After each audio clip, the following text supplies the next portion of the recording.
நாட்டினுடைய விடுதலை வரலாற்றையே தவறாகவும் பொய்யாகவும் RSS காரர்கள் எப்போதும் சொல்லிக் கொண்டிருக்கிறாங்க. சுதா கங்கராவுடைய தனிப்பட்ட கருத்து என்பது என்னவென்றால், இதுதான் கருத்து. சாவர்கர் ஒரு தேச விடுதலை வீரர், சாவர்கர் மிக பெரும் தலைவர், அவர் தன் மனைவிக்கு 7ஆம் வகுப்பிலிருந்து பாடம் படிப்பதற்காக சமூகத்துக்கு எதிராக போராடினார் என்று பொய்யை புரட்டை பேசுவதுதான் அவருடைய கருத்து.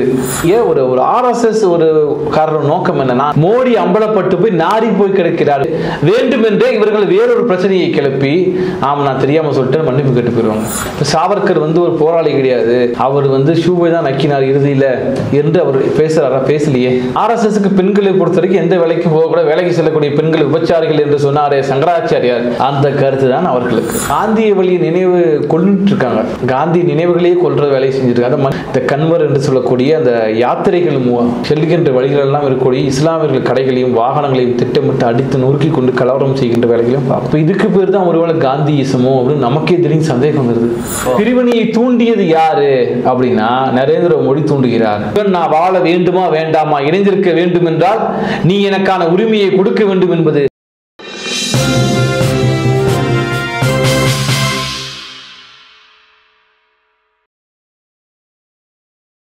தி நியூஸ் லைட் பார்வையாளர்களுக்கு வணக்கம். இன்றைய நேர்காணல் பகுதியில் நம்மோடு மக்கள் அதிகார அமைப்பிலிருந்து தோழர் மருது அவர்கள் இணைந்திருக்கிறார்கள். வரவேற்று நிகழ்ச்சிக்குள் செல்வோம்.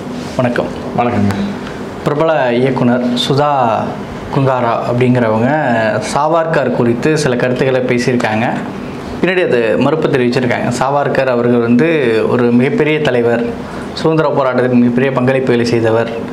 அவர் தன்னுடைய மனைவியை படிக்கக்கூடாது, அவங்க வீட்டிலே தான் இருக்கணும்னு விருப்பப்பட்டாங்க. ஆனால் எல்லா சமூகத்தினுடைய அடக்குமுறையெல்லாம் தாண்டி மனைவியை படிக்க வைத்தவர் அப்படின்ற மாதிரி ஒன்று பேசியிருக்கிறாங்க. எப்படி பார்க்குறீங்க அந்த விஷயத்தை? எந்த உலகத்தில் சங்கிகள் வாழ்ந்து கொண்டிருக்கிறாங்க அப்படின்னு நம்ம தெரிஞ்சுக்க வேண்டியதுங்க. ஒரு திரைப்படத்தில் நடிகர் சந்தானம் மனநிலை பாதிக்கப்பட்டவராக இருப்பார். ஆனால் அவர் தான் பெரிய மருத்துவர் அப்படின்னு அவர் எல்லாத்தையும் போய் பரிசோதனை செய்வார். அதை பற்றி வேற ஒரு மருத்துவர் சொல்லுவார், இவர் ஆளுநர் இருக்கும்போது யாரோ இவருக்கு ஒரு மருத்துவர் அப்படின்னு சொல்லிட்டாங்க. அப்படி அந்த அம்மா சொல்லும்போது சொல்லுவாங்க, சுதா கங்குவாரா இந்த இயக்குனர் என்னுடைய 7ஆவது வகுப்பு ஆசிரியர் சொன்னார். அப்போ இந்த நாட்டிலே 2 வகையான வரலாறுகள் சொல்லி கொடுத்துட்டுருக்குறாங்க. 1+1 1+1 2 என்பது, ஆணும் பெண்ணும் இணைந்தால் குழந்தை பிறக்கும் என்பது, ஆணும் ஆணும் சேர்ந்தால் ஐயப்பன் பிறப்பார் என்பது 2 வரலாறுகள் சொல்லிக் கொடுக்குறாங்க. இப்போ மூட நம்பிக்கை வரலாறு இருந்தது கூட சரி, இது கொஞ்சம் அறிவு வந்தால் சரி பண்ணிக்க முடியும்னு பார்க்கலாங்க. ஆனால் இந்த நாட்டினுடைய விடுதலை வரலாற்றையே தவறாகவும் பொய்யாகவும் RSS காரர்கள் எப்போதும் சொல்லிக் கொண்டிருக்கிறாங்க. நீங்கள் பார்த்தோம்னா, நான் என் நாத்திகனானேன் அப்படின்னு சொல்லக்கூடிய ஒரு புகழ்பெற்ற ஒரு நூலை வெளியிட்டவர் தோழர் பகத்சிங். அவர் இந்து வீரர்கள் பட்டியலில் RSSக்கு சேர்க்கப்பட்டிருக்கிறார் இல்லைங்களா? சந்திரசேகர் ஆசாத் பிறப்பால் ஒரு பார்ப்பனராக இருந்தாலும் கூட எல்லாவற்றையும் தூக்கி எறிந்து விட்டு அவர் உறுதியாக போராடினார். அவர் HSRE என்று சொல்லக்கூடிய ஹிந்துஸ்தான் சோசியலிஸ்ட் ரிப்பப்ளிக் ஆர்மி அந்த இருந்து அவர் ஒரு நாத்திகராக இறந்து போனார். அவரையும் பார்த்தோம்னா என்ன சொல்கிறாங்க, அவங்க ஒரு இந்து மத வீரராக சித்தரிக்கிறார்கள். ஏன் அம்பேத்கரையும் கூட இன்றைக்கு ஹிந்து லீடர்ஸில் 1வது பர்சனாக மாற்றுறாங்க. அப்படி இருக்கும் பொழுது அவர்களுக்கு தலைவர்கள் யாரும் கிடையாது. அப்போ இருக்கின்ற தலைவர்கள் எல்லாம் எப்படிப்பட்ட நபர்கள்லாம் நம்ம சாவர்கரை போல. சாவர்கர் ஒரு காலத்தில் சுதந்திர போராட்ட வீரராக இருந்தாரா? ஆம், இருந்தாரில் மாற்றுக்கிறது இல்லை. ஒரு இறுதியில் அவர் என்ன ஆனார் என்பதுதான் நமக்கு முக்கியம். அதற்கு பிறகு ஒரு தீவிர இந்து மத வெறியராக மாறி போய் இல்லை, தன்னுடைய மனைவி கூட கல்வியை போதிக்கிறதுக்கு தான் அவர் முதன்மையாக இருந்தார் அப்படின்னு சொல்கிறாங்க. சாவர்கருக்கு முதல்ல மனைவி இருந்தாங்கிற பார்ட்டி நான் கேள்விப்பட்டதே இருக்கு. நானும் கூட இந்த பிரச்சனைக்கு பிறகு தான் போய் கூகுளில் போய் தேடி பார்க்கும்பொழுது அவருக்கு ஒரு மனைவி இருந்தாங்க அப்படிங்கிற விஷயம் தெரியுது. ஆனால் எப்படிப்பட்ட ஒரு கருத்தை இந்த சங்கிகள் தங்களுடைய பிள்ளைகளுக்கு தங்களுக்கு சார்ந்தவர்களுக்கு கருத்துக்கள் கற்றுக் கொடுக்குறாங்க அப்படிங்கிறத சொல்லுவாங்க. தெரியாமல் சொல்லியிருக்காங்க அப்படின்னு பார்க்கக்கூடாதா? எப்படி நான் என்ன கேட்குறேன்னாங்க, உலகம் முழுக்கவே சாவர்கரை பற்றி நம்ம என்ன பேசிக்கொண்டிருக்கீங்க? ஒரு மலையாள மொழி ஒரு தொலைக்காட்சியில் RSSகாரர் பேசி கொண்டிருக்கும் பொழுது கோபம், அவருடைய பேச்சில் கோபம் அடைந்த நெறியாள்கை செய்யக்கூடிய ஒரு நபர், சாவர்கர் வரலாறு தெரியாதா, ஷூவை இணக்கிய வரலாறு தான் என்று காரி துப்புற இந்தியா முழுவதும் நாளடித்து போனது. அப்பொழுது 4-5 வருடங்களுக்கு முன்பு சாவர்கர் வரலாறு அது தெரியாமல் தான் அந்த அம்மா சுதா குங்கரா பேசுகிறாங்களே, தெரிந்தே பேசுகிறார்கள் நான் சொல்ல வரேன். தெரிஞ்சே பேசுவாங்க, பொய்யத்தான் பேசுவாங்க. அதற்கு பிறகு பிரச்சனை வந்தா துப்புதான் தொடச்சுக்கோம் நாங்கள் மன்னிப்பு கேட்டு போயிடுவாங்க. ஏன் அவர்கள் பேசுகிறார்கள் என்பதுதான் முக்கியம் நான் சொல்லுவேன். இல்லை, அவங்க வந்து ஒரு இதே நீங்கள் சொல்லக்கூடிய சாவர்கர் இந்த மாதிரி விஷயங்கள்லாம் சொல்கிறீங்க, இதே இயக்குனர் தான் ஒரு பெண்கள் சார்ந்த விஷயங்கள் நல்ல ஆளுமையான படங்கள் எடுத்துருக்கிறாங்க. சூரிய போட்டில் 2 பேர் கருப்பு சட்டையை போட்டு திருமணம் பண்ணிக்கிற சாதி மறுப்பு திருமணம் பண்ணுற மாதிரிலாம் அவங்க காட்டியிருப்பாங்க தானே. ஒரு படத்தில் அவர்கள் வந்து எதற்காக வைக்கிறாங்க, அது வியாபார பொருள் ஆகுவதற்காக வைக்கிறாங்க என்னை பொறுத்த வரைக்கும். அதை தாண்டி இவர்களுக்கு தனிப்பட்டவர்களுக்கு கருத்து என்னவாக இருக்கிறது, இதுதான் கருத்து. சுதா கங்கராவுடைய தனிப்பட்ட கருத்து என்பது என்னவென்றால் இதுதான் கருத்து. சாவர்கர் ஒரு தேச விடுதலை வீரர், சாவர்கர் மிக பெரும் தலைவர், அவர் தன் மனைவிக்கு 7ஆம் வகுப்பிலிருந்து பாடம் படிப்பதற்காக சமூகத்துக்கு எதிராக போராடினார் என்று பொய்யை புரட்டை பேசுவதுதான் அவருடைய கருத்து. ஆனால் தமிழ்நாட்டை பொறுத்த வரைக்கும் முற்போக்காக பேசுவது, சாதிக்கு எதிராக பேசுவது, இது போன்றவர்கள் ஒரு செல்வாக்கு இருப்பதனால் அதை வைத்து பிழைத்து கொண்டு இருக்கிற கும்பலாக தான் அந்த நபரை பார்க்க முடியுமே தவிர வேற நீங்க எப்படி பார்க்க முடியும்? நான் கூட அந்த இறுதி சுற்று படத்துல சம்பந்தமே இல்லாம அந்த இடத்துல வந்து நீ மதம் மாறிட்டியா என்று சொல்லி செருப்பாலையும் விளக்கமாத்தில் அடிப்பதை போன்ற ஒரு காட்சி ஒரு எதற்காக வச்சிருக்கிறாங்க. இப்போ மதம் மாறுவது என்பது செருப்பால் அடிக்கக்கூடிய அளவுக்கு குற்றமா? அந்த படத்துல அதுக்கு தொடர்பான காட்சிகள்லாம் இருக்காதா? நான் காட்சி இருக்குது இல்லைங்கிறதெல்லாம் ரெண்டாவது நாம பேசுவோம். தொடர்பான காட்சிகளே கிடையாது. மதம் மாறி விட்டார் என்று செருப்பால் அடிப்பதற்கான தேவை என்ன? அப்ப நீங்க எங்கிருந்து தொடங்கணும்? அப்பர் சமண மதத்திலிருந்து சைவ மதத்துக்கு மாறினாரு, அவர் என்ன செய்யலாம்? இப்படி கேட்கிறேன் நான். ஆக மதம் மாறுவதை செருப்பால் அடிக்கக்கூடிய குற்றமாக நீதி வழங்கிய நபர் தான் அந்த நபர். நான் என்ன அதை தாண்டி இதெல்லாம் எதற்காக அவர்கள் இப்போது பேசுகிறார்கள் என்பதை தான் நாம் பேச வேண்டும் நினைக்கிறேன். ஏன் இப்போது பேசுகிறார்கள், என்ன காரணமாக இருக்கும்? மோடி அம்பலப்பட்டு போய் நாரி போய் கிடக்கிறார். பட்ஜெட்ல இந்தியாவுக்கு தமிழ்நாட்டுக்கு எதுவுமே இல்லை. தமிழ்நாடு இனிமேல் வரி கொடுக்க வேண்டுமா வேண்டாமா, தமிழ்நாடு உன்னோடு சேர்ந்து இயங்க வேண்டுமா வேண்டாமா என்பது தொடர்பான விவாதங்கள் கிளம்பும் பொழுது வேண்டும் என்றே இவர்கள் வேறொரு பிரச்சனையை கிளப்பி நான் தெரியாம சொல்லிட்டு மன்னிப்பு கேட்டு போயிடுவாங்க. உலகம் எப்படி இயங்குது, எப்படி சுழலுது? இல்ல இப்படியான பின்னணிகள்லாம் இருக்குமா? கண்டிப்பாக அவர்கள் நீங்க ஒரு ஆர்எஸ்எஸ் ஒரு காரணம் நோக்கம் என்ன? நான் ஒரு எடுத்துக்காட்டு சொல்றேன். அதிகாலையில் 5 மணிக்கு நான் வெளியூர்லேருந்து இங்கே சென்னையிலேருந்து தாம்பரம் வரக்கூடிய அந்த மின்சார ரயிலில் வந்துட்டு இருக்கும் பொழுது காலையில் 5 மணிக்கு சொல்கிறேன், ஒரு பார்ப்பனர் அவர் வந்து பக்கத்தில் உட்காந்துக்கிட்டு அப்படியே இந்த ஃபேஸ்புக்கை பார்த்துட்டே வர்றாரு. ஸ்டாலினை பற்றி ஒரு செய்தி வருது, போடா நாயே அப்படின்னு டைப் பண்ணுறாரு. அப்புறம் வேற ஒன்று வருது. இது மாதிரி இது போன்ற ஒவ்வொரு கருத்துக்களுக்குமே அவர் எப்படி அனிச்சை செயலாக செய்கிறான்னு சொல்றாங்க. அப்படி இருந்தா இவங்க வந்து இப்போ சுதா என்ன பண்றாங்கன்னா, நான் வந்து தெரியாம படிச்சு இப்போ மறுப்பு தெரிவிக்கிறாங்க. ஜோதிரா புலேங்கிறது தான் நான் தவறாக எழுதிட்டேன்னு சொல்றாங்க. இதுதான் வந்து நான் மீண்டும் மீண்டும் சொல்லக்கூடியதுன்னா, இவர்கள் இயல்பாக பேசுவார்கள். நான் சொல்ல வரேன், இயல்பாகவே இவங்க சொல்லுவாங்க. இப்போ சாவர்கர் வந்து ஒரு போராளி கிடையாது, அவர் வந்து ஷூவை தான் நக்கினார் இறுதியில் என்று அவர் பேசுகிறாரா? பேசலையே. பிரச்சனைனா எல்லோரும் சேர்ந்து உனக்கு அறிவே கிடையாது, புத்தியே கிடையாதா, ஜோதிடா பூலேவுடைய பாத்திரத்தை நீ மறைக்கிறாய் என்று அவர்கள் பேசிய உடனே அவர் வாபஸ் வாங்குறார், அவ்வளவுதான். ஆனால் அவர் சாவர்கர் பற்றிய கருத்தை வாபஸ் வாங்கல. சாவர்கர் செய்த செயல் இந்த செயல் அல்ல, அந்த செயல் இருப்பதாக சொல்றாங்களே தவிர அதை தாண்டி வேறு என்ன இவங்க செய்யறாங்க? இப்போ இவர்கள் நோக்கம் முதல்ல என்னவா இருக்குது? சாவர்கருடைய பங்களிப்பு தான் என்ன? சமூகம் சார்ந்த சிந்தனைகள்ல, பெண்கள் பற்றிய மதிப்பீடுகள்ல, பெண்கள் சார்ந்த முன்னேற்றங்கள்ல சாவர்கருடைய மதிப்பீடு என்னவாக தான்? ஆர்எஸ்எஸ் உடைய மதிப்பீடு உருவாக்கியவர் அவர், முக்கியமான பங்கு வகித்தவர். ஆர்எஸ்எஸ்க்கு பெண்களை பற்றி என்ன கருத்து? ஆர்எஸ்எஸ்க்கு பெண்களை பொறுத்த வரைக்கும் எந்த வேலைக்கு போகக்கூட, வேலைக்கு செல்லக்கூடிய பெண்கள் விபச்சாரிகள் என்று சொன்னாரே சங்கராச்சாரியார், அந்த கருத்து தான் அவர்களுக்கு. வேற என்ன கருத்து இருக்க போகுது? அவர்களுடைய கருத்து அதுதானா? அதுதான் கருத்து, வேற எந்த கருத்தும் அவர்களுக்கு கிடையாது. ஆர்எஸ்எஸ்ல பெண்கள் உறுப்பினர் ஆகக்கூடாதுன்னு எழுதி வச்சது அவர் தானா? இருக்கலாம், அவர் இருக்கலாம். நான் மீண்டும் மிக துல்லியமாக இவர் எந்த கருத்தை எழுதினார் என்பதை தாண்டி அதுக்கு அத்தாரிட்டி பர்சன் அவர் தான். சாவர்கர் இவர்கள் தான் இந்த ஆர்எஸ்எஸ் அமைப்பை உருவாக்கி அந்த ஆர்எஸ்எஸ் அமைப்பை வந்து நிர்வாகம் செய்து அதை வந்து ஒரு பொது வெகுஜன அமைப்பாக மாற்றுவதற்கான முயற்சியில் ஈடுபட்டவர்கள் அவர்கள் தான். நான் சொல்லுவார், எங்கேயாவது சமத்துவம் வேண்டும் என்று சாவர்கர் எழுதி வச்சிருக்கிறாரா? இல்லை. சமத்துவம் கூடாது, வர்ணாசிரம தர்மம் தேவை என்பதுதான் அவர்களுக்கு. அது வர்ணாசிரம தர்மம் இதுதான் என்று நமக்கு தெரியும் போது தனியாக சாவர்கர் சொன்னாரா சொல்லலையாங்க? வர்ணாசிரம தர்மம் என்ன சொல்லுது? பெண்கள் எந்த ஜாதியில பிறந்தாலும் அவர்கள் சூத்திரர்களுக்கு கீழே சொல்லுது. அடிமைப்பட்டு வேலை செய்யணும்னு சொல்றாங்க. அதை நம்ம என்ன சொல்றோம்? இங்கே ஜெயலலிதா சொத்து சேர்த்ததுக்கு காரணமே யாரு? என்றால் வர்ணாசிரமத்துக்கு எதிரான போராட்டத்தின் விளைவாகத்தான் வந்துச்சு. இன்னைக்கு ஜெயலலிதா நான் பெருமையாக நான் பார்ப்பனத்தில் என்றெல்லாம் அவர் சட்டமன்றத்தில் சொல்லி பெருமையாக சொன்னார். இதே ஜெயலலிதா சொத்து குவிப்பு வழக்கிலே மாட்டிக்கொண்டு தான் சாகும் வரைக்கும் அவர் A1 செத்து போனார். அது வேற விஷயம். ஆனால் அந்த குறைஞ்சபட்ச பெருமை இருக்குல்ல, சொத்து குவிப்பு சொத்து குவிக்கக்கூடிய அளவுக்கு அதிகாரம் பெற்றதற்கு கூட வர்ணாசிரம தர்மத்துக்கு எதிரான ஒரு அரசியல் தமிழ்நாட்டில் மட்டுமல்ல, அது முக்கியமான பங்கு வகித்தது. அதன் காரணமாகத்தான் அனைவரும் போராடி பெண்களுக்கு சம உரிமை என்ற ஒரு நிலை வந்தது நான் சொல்றேன். இந்தியாவை பொறுத்தவரையும் அஃபிஷியலாக இல்லைனாலும் மக்கள்கிட்ட பரவலாக இருக்கக்கூடிய கருத்து ஃபாதர் ஆஃப் அவர் நேஷனல் அப்படின்னு சொல்லிட்டு காந்தியை சொல்கிறோம்.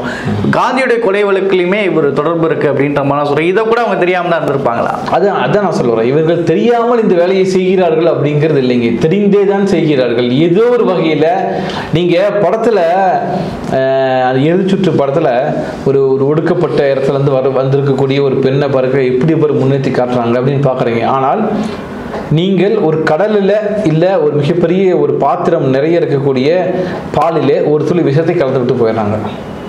அவர்களுடைய தேவை எங்கே நிறைவேற்ற வேண்டுமோ அங்கே நிறைவேற்றி விடுவார்கள் சொல்லுறேன். அப்போ ஒரு கட்டத்துக்கு வந்த பிறகு முழுமையாக தங்கள் கருத்தை பேச ஆரம்பிப்பார்கள். இது இயல்பாகவே RSS சங்கிகளுடைய நானின்னு ஒரு படம், ராஜமௌழி தான் அதுக்கும் இயக்குனர் நினைக்கிறேன். அந்த படத்தில் நீங்கள் எங்கே பார்த்துருக்க முடியும் இந்த RSS கருத்துக்கள்? ஆனால் அதற்கு பிறகு அவர் எடுத்த திரைப்படங்களை பாகுபலி ஆகட்டும், பாகுபலி 2 ஆகட்டும், இதெல்லாம் எந்த கருத்துக்களை வெளியே கொண்டு வருவது அப்படிங்கிறது முக்கியம். இப்போ அவருடைய தந்தை ஒரு RSS நபராக இருக்கிறார். அவர் எழுதிய கருத்துக்கள் அப்படிப்பட்ட கருத்துக்களாக இருக்குது. இதெல்லாம் நம்ம பின்னாடி தெரிஞ்சுக்க முடியும். அப்போ ஒரு படத்தில் ஒரு சினிமாவில் திரைப்படத்துறையில் தாங்கள் முக்கியமான பங்கு வரும் வரைக்குமே இது முற்போக்காளர்களைப் போல பலரும் பலவிதம் பேசுவார்கள் என்பதுமே. ஏன் ராமதாஸ் பேசலையா தான் பெரிய முற்போக்காளர் என்று பேசி கொடுத்துருவில்லையா? பெண் என்பதனாலே இந்த தாக்குதல் இருக்கிறாங்க கூட சில பேர் கேள்வி எழுப்புறாங்க. இருக்கலாம் அப்படி சொல்லலாம். அப்படி பார்த்தா ஜெயலலிதாவும் பல முறை தன்னை காப்பாற்றிக் கொள்வதற்கு தான் பெண் என்பதால் அவமானப்படுத்தப்பட்டேன்னு சொல்றாங்க. அப்ப பெண்ணுனா எந்த பெண்ணுக்கு ஆதரவு அளிப்பது? பாட்டாளி பெண்ணுக்கா, பணக்கார பெண்ணுக்கா, பாதிக்கப்படுகின்ற பெண்ணுக்கா, பாதிக்கப்படாத பெண்ணுக்கா? இப்ப ஜெயலலிதா பண்ண அநியாய அக்கிரமம் எல்லாமே தெரியும். இப்ப பால ஜுவல்லர்ஸ் எத்தனையோ பேர் பாதிக்கப்பட்டாங்க ஜெயலலிதாவால். அப்ப ஜெயலலிதா என்ற ஒரு பார்ப்பன பாசிஸ்டால் பாதிக்கப்படாத நபர்களே கிடையாது ஒரு கட்டத்தில் என்ற அளவுக்கு தமிழ்நாடு இருந்துச்சு. அந்த நேரத்தில் யாருக்கு ஆதரவு கொடுப்பது? ஜெயலலிதாவுக்கு ஆதரவு கொடுப்பதா, இல்ல மூப்பனாருக்கு ஆதரவு கொடுப்பதா, இவர் யாருக்கு ஆதரவு கொடுப்பது? அப்ப இவர்கள் எல்லாம் தங்களை பாதுகாத்துக் கொள்வதற்காக திடீரென்று சாதியை எடுத்துக்கொள்வார்கள். இப்போ எடுத்துக்காட்டு எல்முருகனை பற்றி நீங்கள் விமர்சனம் பண்ணிக்கிட்டே போகும்பொழுது அவர் ஒரு தாழ்த்தப்பட்ட சாதியிலேருந்து வந்தவர், அதனால தான் நீங்கள் விமர்சனம் பண்ணுறீங்க என்ற ஒரு கருத்தை முன்வைப்பார்கள். அப்படி முன்வைக்கிறவங்களும் இருக்கிறாங்க. இந்த சாதியில் நான் பிறந்துட்டேன் அதனால என்னை அவமானப்படுத்துறீங்க. இப்போ நாளைக்கு வானதி சீனிவாசன் கூட நீங்கள் சொல்கிற அதே ஸ்டேட்மெண்ட் சொல்ல முடியும், நான் பெண் என்பதாலே அவமானப்படுத்தி விட்டு. ஏன் தமிழிசை சவுந்தரராஜன் சொல்லவில்லையா? நான் பெண் என்பதால் என்னை அவமானப்படுத்திட்டாங்க, நீதாம்மா தமிழ்நாட்டை அவமானப்படுத்திட்டு இருக்கிற, யாருமா ஒன்று அவமானப்படுத்துகிறாங்க? அப்போ இவர்கள்லாம் தங்கள் அடையாளத்தை வைத்துக்கொண்டு அடுத்த கட்டமாக முன்னேறுவது பெண் விடுதலைக்காக குரல் கொடுப்பது என்பதை தாண்டி இவர்கள் தங்களை பாதுகாத்துக் கொள்வதற்கு ஒரு கேடயமாக மட்டும்தான் இந்த சாதி, இனம், மொழி அனைத்தையும் பயன்படுத்துகிறார்கள் என்பது. சார், இன்னொரு பக்கம் டோக்கியோவுக்கு காந்தி அவர்களுடைய சிலை திறப்புக்கு இந்தியாவுடைய வெளியுறவுத்துறை அமைச்சர் ஜெய்சங்கர் போயிருக்கிறாரு. அங்கே போய் என்ன சொல்கிறாருன்னா, உலகம் முழுவதும் இப்போ தீவிரவாதம், குண்டு வெடிப்புகள், இந்த மாதிரி போர்கள்லாம் அதிகரிச்சுட்டு வருது. இதற்கு எதிராக நாம் ஒரு காந்திய வழியை, அகிம்சை வழிக்கு நம்ம காந்தியை நினைவு கொள்ளணும் அப்படின்னு சொல்லி பேசுகிறாங்க. பாஜக இப்பொழுது காந்தியை இந்த விஷயம் அகிம்சை விரும்பும் பேசுவதை நம்ம எப்படி பார்க்கறது? காந்தியை கொல்லணும், நினைவு கொள்ளணும்னு பேசினா காந்தி நினைவை கொல்லணும்னு பேசினாரான்னு சந்தேகமா இருக்கு. நீங்க சொல்லும் போது காந்தியின் நினைவை கொள்ள வேண்டுமா, காந்தி நினைவுகளை கொல்ல வேண்டுமா? கில்லா. ஏன்னா காந்தி நினைவுகளை இங்கே போட்டு தள்ளிட்டு இருக்கிறாங்க. காந்தி சேலை உட்பட எதுவுமே இங்கே வச்சுக்கூடாது, பாராளுமன்றத்தில் தூக்கி எரிஞ்சிட்டாங்க வெளியே. நமக்கு தெரியும் அந்த பிருத்வின்னு ஒரு அம்மா, அந்த அம்மா 2 சிறுநீரகம் சிறந்து விட்டது, எனக்கு புற்றுநோயெல்லாம் பாதிக்கப்பட்டதுன்னு சொல்லிட்டு இந்த குண்டு வெடிப்பு வழக்கில் சம்மந்தப்பட்ட அந்த எம்பியாக இருந்த அந்த அம்மா பிரக்யாத் சிங் என்னுடைய உடல் முழுக்க பாதிக்கப்பட்டதுன்னு சொல்லி அவங்க இதில் சிறையிலேருந்து பிணையில் வெளியே வந்தோடனே காந்தி பொம்மையை சுட்டு விளையாடினாங்க. இவங்க காந்திக்கு கொடுத்த மரியாதை உலகமே நமக்கு அறியும். சரிங்களா? அதனால் வந்து இவங்க காந்தியாகவும் நடிப்பாங்க, அந்நியனாகவும் இருப்பாங்க, அம்பியாகவும் இருப்பாங்கிற மாதிரி. தேவைப்பட்ட காந்தியை பற்றி பேசுறது வெளியே, அங்கே போய் கோட்ஸையை பற்றி பேச முடியாதுல்ல, மோடியை பற்றி பேச முடியாது, கஷ்டம், காரி துப்பிடுவாங்க. அதனால என்ன பண்ணணும்னா காந்தியை பற்றி நம்ம பேசிக்கலாம். இல்லை, உக்ரைன் ரஷ்யா போகிற வந்து மோடி பேசி தீர்ப்பாருன்னு சொல்லிட்டு இருந்தாங்கல்ல. ஆமாம் ஆமாம், இப்போ ரொம்ப 3-4 வருஷமாக பேசிகிட்டே இருக்காரு போல இருக்கு. ஏன்னா இவர் ஹிந்தி பேசுகிறாரா, அவர் உக்ரைனில் பேசுவார், அவர் ரஷ்யனில் பேசுவார். இல்லை, அடுத்த உக்ரைன் பயணங்களில் கூட இது குறித்தா பேச இருக்கிறாருன்னா செய்திகள் தான் நான் சொல்ல வரேங்க. நான் சொல்ல வரேன்னா இவர் ஹிந்தியில் பேசுவார், அவர் உக்ரைனில் பேசுவார், அவர் ரஷ்யன் மொழியில் பேசுவார். 3 பேரும் என்னென்ன மொழியில் அவங்களுக்கே தெரியறதுக்கான வாய்ப்பு குறைவுங்கிறதுக்காக நான் சொல்ல வரேன், கிண்டலாக தான் சொல்கிறேன். அப்படி இவங்கெல்லாம் போய் பேசி நிற்கிற அளவுக்கு இல்லைங்க. பிரச்சனை என்ன, ரஷ்யாவுக்கு எதிராக ஒட்டுமொத்த நேட்டோ நாடுகளே எல்லாம் வரிசையில் நிற்கிறாங்க. அதை நிறுத்தணும்னா நேட்டோ நாட்டிலேருந்து இவருக்கு ரஷ்யா சொல்கிறது என்ன, நேட்டோவோட படையில் நீ சேராத, நேட்டோவிலேருந்து நீ விலகு, நான் விட்டுறேன்னு சொல்கிறான். அது வரைக்கும் ரஷ்யா விட போகிறதில்ல. அப்போ நான் சமாதானம் பேசுகிறேன்னு மோடி போய் நிற்கிறேன், சரிங்க நான் சொன்னதை போய் நீங்கள் சொல்லுங்கள், ஒரு தபால்காரர் வேலையை மோடிக்கு கொடுத்து நீங்கள் போய் செய்யுங்கன்னு சொல்ல போகிறாங்க. அவ்வளோதான், அதை தாண்டி ஒன்றும் இல்லை. இவர் காந்தியுடைய அகிம்சை வழிகளை நம்ம நினைவுகூர்னு சொல்லக்கூடிய பாஜக இப்போ இந்திய அரசியலில், உள்நாட்டு அரசியலில் அந்த காந்திய வழி இவங்க கையாளுறாங்க. காந்திய வழியை நினைவு கொண்டுட்டு இருக்காங்க, காந்தி நினைவுகளையே கொள்ற வேலையை செஞ்சுருக்காங்க. மணிப்பூரில் நம்ம பார்த்தோம், குஜராத்தில் பார்த்தோம், ஏன் இப்பொழுது வந்து உத்தரகண்ட்லேயும் உத்தரப்பிரதேசத்துலேயும் இந்த கன்வர் என்று சொல்லக்கூடிய அந்த யாத்திரைகள் செல்கின்ற வழிகளெல்லாம் இருக்கக்கூடிய இஸ்லாமியர்கள் கடைகளையும் வாகனங்களையும் திட்டமிட்டு அடித்து நொறுக்கி கொண்டு கலவரம் செய்கின்ற வேலைகளையும் பார்க்கணும். இப்போ இதுக்கு பேர் தான் ஒருவேளை காந்தியிசமோ அப்படின்னு நமக்கே திடீர்னு சந்தேகம் வருது. இப்போ நாம் படித்ததெல்லாம் உண்மையாக போய் காந்தியை பற்றின்னு கூட யோசிக்க வேண்டியது. இதுக்கு பேர் தான் காந்தியா? மணிப்பூரில் இப்படி தான் பழங்குடியின பெண்கள் நிர்வாணமாக அனுப்பி அவர்களை பாலியல் வன்புணர்வு செய்வதற்கு தான் காந்தி சொன்னாரா? இது பேர் தான் காந்தியிசமா? ஆக இவர்கள் வெளிநாட்டுக்கு போய் கூட மோடியின் தத்துவத்தை பரப்ப வேண்டும் என்று சொல்வதற்கு வக்கு இல்லை, கோட்சேவின் கருத்துக்கு பரப்புன்னு சொல்ல வக்கு கிடையாது. அதனால் அவங்க உலக நாடுகளுக்கு தெரிஞ்சு காந்தி பேரை தான் சொல்ல வேண்டிய அளவுக்கு இருக்கிறாங்க. இப்போ பட்ஜெட்டில் இப்போ இந்த ஒரு விஷயம் போயிட்டுருக்கு, பட்ஜெட்டில் இப்போ தொடர்ந்து விவாதங்கள் போயிட்டுருக்கு. இந்த தமிழ்நாடு புறக்கணிக்கப்பட்டிருக்குது, தமிழ்நாட்டுக்கான நிதிகளை வழங்கப்படலை, இது இப்படின்னு தமிழக சைடில் ஒரு பக்கம் நம்ம விமர்சனங்கள் வச்சிட்ருக்காங்க. பாண்டே போட்டோம், இது ரொம்ப சிறந்த பட்ஜெட், இதில் எல்லாருக்கும் சமநிலையில் தான் கொடுத்துருக்காங்க, பாஜக ஆளுகின்ற மாநிலங்களுடைய பேர் கூட தான் அவங்க இப்போ சொல்லலை, அதெல்லாம் அவங்க புறக்கணிச்சிட்டாங்கன்னு சொல்ல முடியுமான்னு கேட்குறாங்க. இந்த பட்ஜெட் குறித்து வரக்கூடிய விமர்சனங்களை எப்படி பார்க்குறீங்க? பட்ஜெட் பொறுத்த வரைக்கும் இது அம்பானி, அதானி, அகர்வால் போன்ற பார்ப்பன பனியா மார்வாடி கும்பலுக்கான பட்ஜெட் போடப்பட்டிருக்கு. இதில் இந்த பட்ஜெட் மூலமாக நாம் தெரிந்து கொள்ள வேண்டியது என்னென்னு பார்த்தோன்னா, இது ஒரு இந்து ராஷ்டிராவுக்கான ஒரு பட்ஜெட் அப்படின்னும் போது தான் அந்த இதில் எந்த அடிப்படையில் நீங்கள் அந்த வார்த்தை சொல்றீங்க? இந்து ராஷ்டிராவுக்கான பட்ஜெட் சொன்னால் தமிழ்நாடு என்ற ஒரு பெயர், ஒரு மாநிலத்தின் பெயரே உச்சரிக்கப்படவில்லை. அப்போ உச்சரிக்கப்படலை அப்படின்னா அதன் பொருள் என்ன? ஒரு கல்யாண வீடு, சொந்தக்காரங்க பேரெல்லாம் பத்திரிகையில் இயல்பாக போடுவார்கள்.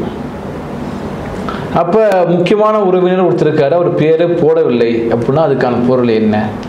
நீ எனக்கு தேவையில்லை என்ற பொருள். இப்போ எனக்கு யார் தேவை?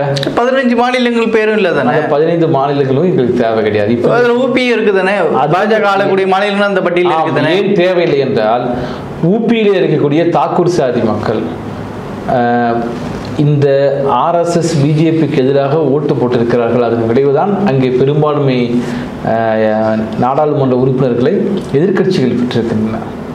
அதனால் இவர்கள் பழிவாங்க தொடங்குகிறார்கள். அதை தாண்டி தமிழ்நாடு, கேரளா, கர்நாடகா போன்ற மாநிலங்கள்லாம் தேவையில்லை. இப்போதைக்கு அவர்களுக்கு என்ன தேவை அப்படின்னா நிதிஷ்குமார் ப்ளஸ் சந்திரபாபு நாயுடு 2 பேருடைய ஆதரவு தேவை. இப்போ தமிழ்நாட்டை பொறுத்த வரைக்கும் இந்த பேரிடர் நிதி, வெள்ள பேரிடர் நிதியை பல்லாயிரம் கோடி ரூபாய் கொடுக்கணும்னு கேட்குறாங்க. அது பல ஆண்டுகளாக, சில ஆண்டுகளாகவே பல முறை அவர்கள் வைத்த கோரிக்கை. அதற்கடுத்து மெட்ரோவுக்கு தேவையான நிதியை கொடுக்கவே இல்லை. இப்போ எந்த நிதியுமே கொடுக்காமல் நீங்கள் மூடி வச்சிருக்கிறாங்க, கொடுக்க மாட்டேங்கிறாங்க. அதை பற்றி வாயே பேசாமல் பொதுவாக பேசுகிறாங்கண்ணே அப்படின்னா, இப்போ நான் என்ன கேட்குறேன்னா, இது ஏன் இந்த தமிழ்நாடு ஏன் இனிமேலும் இது இந்தியா என்ற நாட்டுக்கு வரி கொடுக்க வேண்டும்? வரி கொடுக்க வேண்டிய அவசியம் அந்த ஸ்டாண்ட் தான் நம்ம எடுக்கணும் நான் சொல்லுவேன். நாங்கள் பிரிவினையை தூண்டுறது இல்லையா? பிரிவினையை தூண்டியது யாரு அப்படின்னா நரேந்திர மோடி தூண்டுகிறார். கல்யாண வீட்டுக்கு கூப்பிட்டுட்டு எனக்கு சாப்பாடு போடாமல் நீங்கள் அனுப்புகிறீங்க. இது எனக்கு மிகப்பெரிய அவமானம்.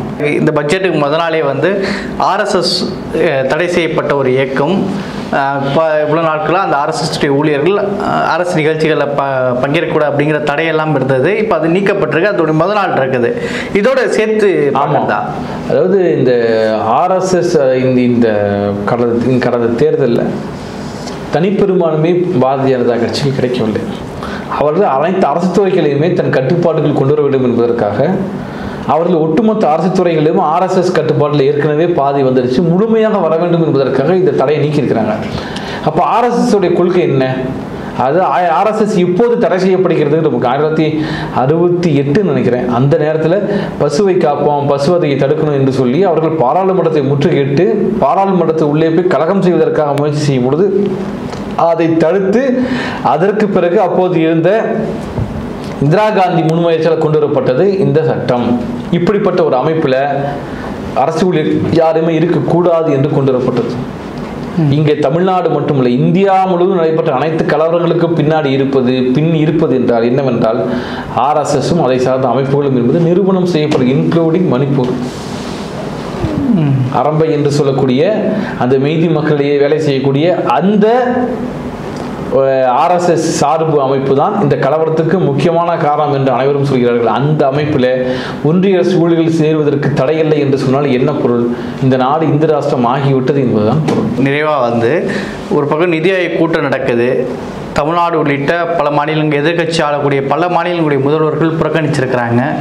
என்ன கேள்வி பாஜக தரப்பில் வைக்கிறாங்கன்னா, நிதி ஆயோக்குங்கிறது போய் பங்கேற்கணும், அங்கே போய் விவாதிச்சாதுன்னா தமிழ்நாட்டுக்குரிய பங்குகளை பெற முடியும் அப்படின்னு சொல்கிறாங்க. இந்த குற்றச்சாட்டில் ஒரு நியாயம் இருக்கா? அதாவது கல்யாண பத்திரிகையில் பேர் கூட மாட்டாங்க, கல்யாணத்துக்கு கூப்பிட மாட்டாங்க, நீ போய் பிச்சை வாங்கிட்டு வாங்க சொல்கிறாங்க. இந்த மானங்கெட்டு பிழைக்க வேண்டிய பிழைப்பு நம்ம தமிழ்நாட்டுக்கு மற்ற மாநிலங்களுக்கு இல்லை. நாம் இல்லை அது போலன்னா அப்புறம் அங்கே உள்ள நம்ம தமிழர்கள் பிரச்சனை எப்படி பேசுவாங்க, தமிழ்நாட்டுடைய பிரச்சனைகளை எப்படி பேசுவாங்க? இதற்கு முன்பு நான் என்ன கேட்குறேன்னா, ஒரு மாநிலத்தை அப்படி பேசினா கொடுத்துருவீங்களாங்கிறது எடுத்துக்காட்டு மம்தா பானர்ஜி அவமானப்படுத்தப்பட்டு அனுப்பப்பட்டிருக்காரு இல்லையே. சந்திரபாபு நாயுடு 20 நிமிடம் பேசுகிறார், சரிங்களா? அதை விட அதிகமான மக்கள் தொகை கொண்ட மேற்கு வங்காளத்தை சேர்ந்த அந்த முதலமைச்சர், எதிர்கட்சியை சேர்ந்த ஒரே முதலமைச்சர் வருகிறார். 5 நிமிடங்கள் பேசிய பிறகு அவருடைய மைக் சுவிட்ச் ஆஃப் செய்யப்படுகிறது. அப்படின்னா நீங்கள் என்ன மதிச்சிங்க, நீங்கள் என்ன மதிச்சு கிழிச்சிங்கன்னு நமக்கு தெரியுதா? இங்கே இது நான் என்ன சொல்றேன்னா, நீங்கள் ஒரு தேசிய இனத்தை மீண்டும் தனிப்பட்ட மம்தா பானர்ஜி மீதான அவமதிப்பு அல்ல, அந்த நாட்டு அந்த மாநில மக்கள் மீதான அவமதிப்பு. என்ன செய்யணும்னு நினைக்கிறாங்க பிஜேபிக்காரன் சொல்றாங்க, நீங்க போய் கேட்டு வாங்கிட்டு வரணும்னு சொல்றாங்க. நான் எதுக்கு கூட கேட்கணும்? இதற்கு நாங்கள் உங்களிடம் கேட்கணும், கேட்க வேண்டிய அவசியம் கிடையாது எங்களுக்கு. நாங்கள் லெட்டர் அனுப்புறது வேணும்னு சொல்றோம், கொடுக்க வேண்டியது தானே. அதை தாண்டி அது 1/2 மணி நேரம் 1 மணி நேரம் கூட்டத்தில் போய் நாங்கள் பேசுவதன் மூலமாக நீங்க கொடுக்குறீங்களா? எங்களுக்கு பிரச்சனை நிதிஷ்குமாருக்கும் அவர் யாரு சந்திரபாபு நாயுடுக்கு வாரி கொடுத்தது, ஆனா நிதி ஆயோக் கூட்டத்தில் பேசுவதன் மூலமா கொடுத்தீங்களா? அதற்கு முன்னாடியே அவர் நரேந்திர மோடியையும் அமித்ஷாவையும் பார்த்து பேசினால் கொடுக்கப்பட்டதான்னு கேட்கிறேன். உங்களுடைய நாற்காலிக்கு கீழே 2 செங்கல்கள் கம்மியா இருக்குது உயரம். ஒரு செங்கலாக நாயுடு, இன்னொரு செங்கலாக நிதிஷ்குமார் யாதவ் இருக்கிறாங்க. இப்படி புரிஞ்சுக்கலாமா? NDA Nitish demand alliance, Naidu demands alliance. அதற்காக தான் இருக்குது, வேற எதற்காகவும் கிடையாது. ஆக இப்படிப்பட்ட இதற்காக தான் நீங்கள் அது செய்றீங்க. அப்ப ஒரு பேரரசன் தன்னுடைய ஆட்சியை காப்பாற்றிக் கொள்வதற்காக எப்படிப்பட்ட ஒரு இழிவான நிலைமையில போவான்? நாட்டையே தன்னை காப்பாற்றக்கூடிய 2 கட்சிகளுக்காக தாரை வார்த்தை கொடுத்து விட்டார். இதுக்கு பேர் நாடு, இதுக்கு பேர் ஒரு அரசு, இதுக்கு ஒரு பட்ஜெட்டு, இதெல்லாம் வச்சு நம்ம நாம் நிதியை கொடுத்த போய் தமிழ்நாடு போய் உட்கார்ந்து அவமானம் பண்ணணுமான்னு கேட்குறேன். சரிங்க, வேண்டாம் விட்டுருங்க.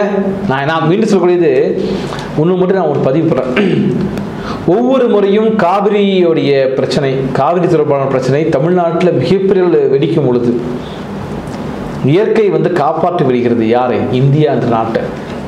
எப்படி காப்பாற்றுதுன்னா, அது ஒரு எல்லைக்கு சென்று தமிழ்நாடு உன்னோடு சேர்த்து வாழ வேண்டுமா வேண்டாமா என்ற கேள்வியை எழுப்புவதற்கு முன்பு வெள்ளம் வருகிறது, மழை வருகிறது, தண்ணீர் வந்து விடுகிறது. இப்போது 2-3 வருடங்கள் இங்கே தண்ணீர் வராமல் இருக்கிறதோ அப்போது தமிழ்நாடு கேள்வி கேட்கும், உன்னுடன் நான் வாழ வேண்டுமா வேண்டாமா, இணைந்திருக்க வேண்டும் என்றால் நீ எனக்கான உரிமையை கொடுக்க வேண்டும் என்பது. அதான் சொல்றான், தண்ணீர் உரிமையை கேட்காமல் தண்ணீர் ஒருபோதும் வராது. இது தண்ணீருக்கு மட்டுமல்ல, அனைத்துக்கும் பொருந்தும். சரிங்க தோழர், நிகழ்ச்சியில் பங்கேற்று உங்களுடைய கருத்துக்களை பயந்து கொண்டமைக்கு நன்றி. நன்றி. மற்றொரு நேர்காணலில் சந்திப்போம். தொடர்ந்து இணைந்திருங்கள் தி நியூஸ் லைட்.